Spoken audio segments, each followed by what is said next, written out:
আমাদের 2025 সালের মে মাসে আবারও রাস্তায় নামতে হতো না যদি আমরা হাসিনা পতনের খুশিতে একটু চুপ্পু সাহেবের জায়গাটা নড়ায় দিতাম।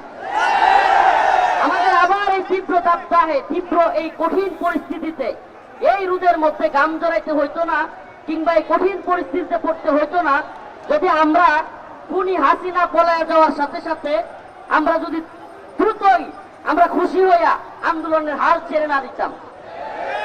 আমরা যদি একটা বিপ্লবী সরকার গঠন করতে পারতাম তাহলে আজকের এই পরিণতি হয়তো আমাদেরকে দেখতে হতো না। আসলে আমি একটা কথা বিশ্বাস করি, এবং আমি যেটা দেখতেছি যে এই উপদেষ্টাদের মধ্যে চুলাইয়ের কোনো স্পিরিটই নাই। আসলে আমাদের দুই চারটা ভাই ছাড়া, যারা কিনা ছাত্র উপদেষ্টা, এরা ছাড়া এই উপদেষ্টাদের কেউ হয়তো হাসিনা যদি ঠিকেও যাইতো এদের জেলেই যাওয়া লাগতো না। অতএব আমাদের বক্তব্য একেবারে পরিষ্কার, সুস্পষ্ট কথা, যে হাসিনা শাপলা চত্বরে শত শত হাজার হাজার তসবিহ পড়া তাহাজ্জুদরত মুসল্লিদের উপর গুলি চালিয়েছে, তাকে অবশ্যই তাকে এবং তার দলকে বিচারের আওতায় নিয়ে আসতে হবে। অনেকে বলে কেন আওয়ামী লীগকে নিষিদ্ধ করবে, আমি বলি আওয়ামী লীগকে কেন নিষিদ্ধ করা হবে না, কারণ এর অভাব নাই। রাতের গভীরে তাহাজ্জুদরত নামাজরত তাসবিহ হাতে থাকা মুসল্লিদেরকে গুলি করে হত্যা করেছিল আওয়ামী লীগ।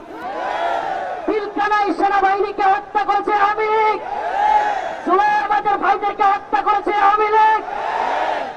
সিলেটের এমসি করেছে, ধর্ষণ করেছে আওয়ামী লীগ ছাত্রলীগ। আপনারকে হত্যা করেছে আওয়ামী লীগ ছাত্রলীগ। কারণের অভাব নাই। অতএব আমাদের স্লোগান একটাই, দিল্লি না ঢাকা,